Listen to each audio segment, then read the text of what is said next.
Et on va enchaîner avec la deuxième chronique. Ma chronique Push Burry, changement de gimmick. Push Burry, changement de gimmick. Push Burry, changement de gimmick. Et cette semaine, je vous rappelle les règles.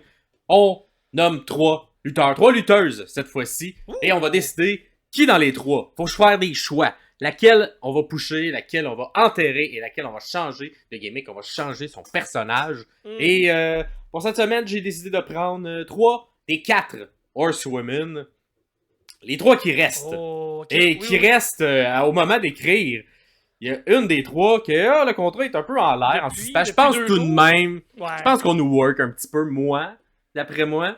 Ça m'étonnerait beaucoup que Becky Lynch quitte, mais c'est une des 3. Donc Becky Lynch, Charlotte Flair ou Bayley, qui dans ces 3 madames, qui ont mis un peu sur leurs épaules la révolution féminine dans fin des années 2010, genre 2018 à peu près. Ouais. Et évidemment, il y avait une Mercedes Moné, Sasha Banks qui était avec elle, mais elle n'est plus là. Fait que pour le bien du jeu, seulement ces 3-là. Qui tu pushes, qui tu enterres et qui tu changes de gimmick entre Charlotte, Becky ou Bayley, Pierre? Ça, pour moi, c'est même pas un challenge. C'est super facile. Je continue dans mon personnage un peu hautain. Là. Pour moi, c'est Bayley que tu pousses. Donne tout. C'est elle que on dirait qu'elle a eu le moins là, depuis le début. Ouais. Elle mérite. Des 3, là, ouais. Des 3, celles qui a moins eu de tape sur l'épaule, de tape dans le dos. C'est encore, vas-y. Gagne toutes, là, on fait confiance. Elle le mérite. Elle commence à l'avoir tranquillement, là, à les pousser. Faites-le. Changement de gimmick pour Charlotte Flair. Ça va, là. On a compris, Charlotte, là. T'es bonne, t'as du charisme, t'es méthodique. Tu as un peu la même façon de travailler que ton père. OK, fine, mais est-ce que tu es si bonne que ça? Tu es capable de montrer autre chose? Est-ce que tu es capable de trouver une autre couleur, de trouver une autre facette de toi, Charlotte? Et Becky, je trouve qu'elle mériterait là, de descendre un peu. Ces 3 derniers titres, ou ces 2 ou 3 derniers titres, là, ils ont été donnés juste pour y être donnés. Là. Ça n'a même pas été si difficile à aller chercher. C'est un peu par défaut, là, tu sais, que voilà. Il faut quelqu'un avec du star power, il reste Becky. On y donne. Fait que non, moi je pense que Becky, on peut la bury un peu, là, ça ne ferait pas de tort de redescendre un peu plus bas pour être capable elle aussi de remonter. Becky qui s'est réinventée quand même au cours des années, au fur et à mesure que le temps avançait. Donc je trouve que ça lui va quand même bien. C'est pour ça aussi qu'elle a réussi à avoir quand même beaucoup de championnats et ce star power là, parce qu'elle a réussi à bien faire les choses. Bayley aussi. Puis je trouve que Charlotte mérite un petit changement, donc ça va être ça pour moi de mon côté.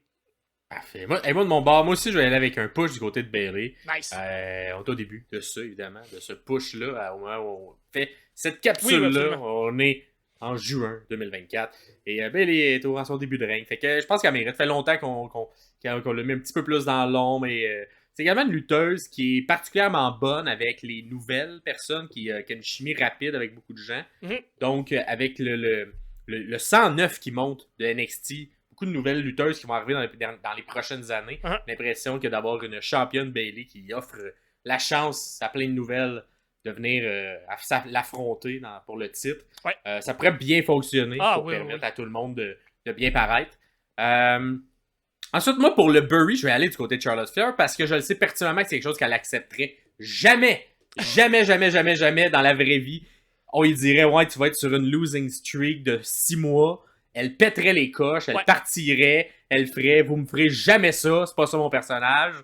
Fait que pour pour qu'on soit un peu dans le monde du fantasy booking, let's go. On fait Burry, Charlotte Flair, qui devient peut-être même un peu genre folle, tu sais, à travers le processus. T'sais, le personnage, il est comme tanné, tu sais, tu fais des espèces de faux trucs où comme ça s'arrachait les cheveux, puis genre, elle devient un peu cray-cray là, à travers le processus parce qu'elle n'en revient pas qu'elle perd. Puis elle peut, tu sais, perdre par des roll-ups, par des trucs un peu, mais ça la frustre tellement. Puis tu sens tu sais, c'est quelqu'un qui aussi est proche de ses émotions, particulièrement dans la défaite, Charlotte. Ouais. Et j'ai l'impression que ça serait facile à aller chercher en dedans d'elle une frustration forte pour jouer un personnage comme ça, qui pourrait être très le fun à regarder à l'écran. Et moi, je vais y aller avec un changement de gimmick de Becky. Je pense que The Man a fait son temps. Ouais. Je pense que c'était bien, vraiment, pour une période, mais là, je pense qu'on s'assoit un peu dans nos pantoufles en ce moment avec Becky. Fait que peut-être un retour avec une nouvelle version de Becky Lynch. C'est quelque chose qu'on n'a jamais eu vraiment, mais un clan peut-être. J'aime ça.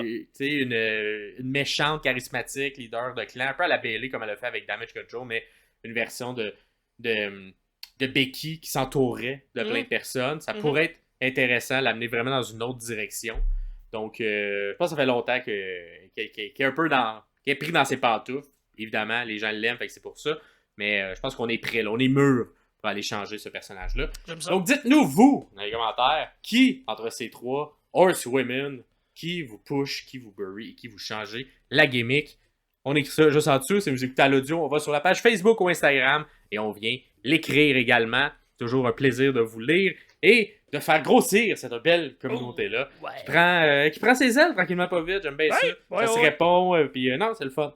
Bon, on fait des ailes, on va le pôle, on plane un peu, genre à 2 mètres au top, au-dessus des plaines. Mais on prend notre pied, on t'envole pareil. Notre envol, c'est le fun.